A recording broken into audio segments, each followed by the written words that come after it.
Hey everybody, quick update. I got the ignition box installed. This is the Pertronix, the Digital HP multi-spark ignition with 3 rev limiters.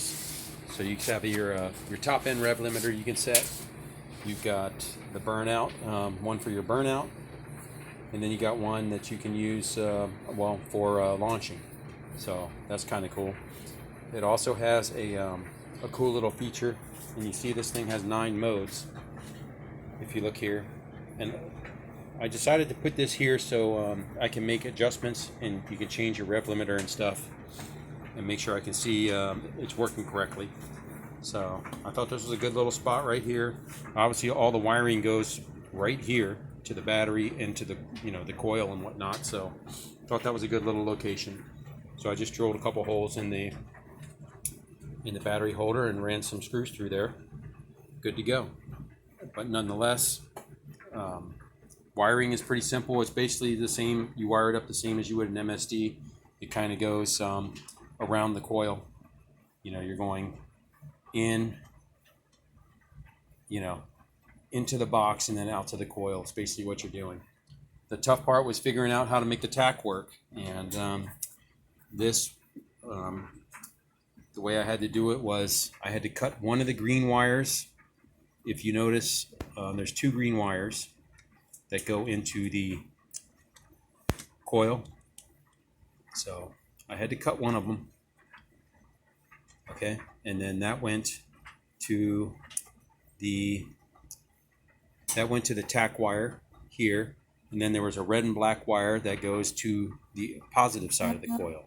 So that's all I had to do, and tack is working. The stock tack. It's apparently this says it's got the built-in tack adapter. You don't have to buy the separate one like an MSD. So with all the features there, it has a start retard. If you have real high compression, you can adjust the again, it's one of the modes here. I think it's mode 9. I'd have to go through the instructions, but you can adjust what RPM it shuts off at, and also how much timing you want it to take out. So that's kind of cool if you got real high compression, or if you have a locked out distributor that's fully advanced and makes it tough to turn. It is turned on by default, and I haven't messed with that particular setting, but it definitely spins over faster. I think it's set to minus 10 degrees by default, up to 800 RPMs. So the card, it just it's a lot easier on the starter. But anyway, I got the 2-step wired up, and I'll show you. Kind of did a little. I don't have a shift knob with a button on it, so I made. I took the one that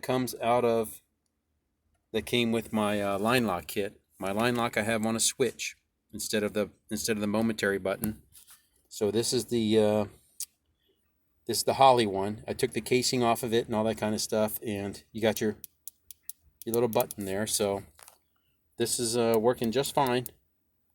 And then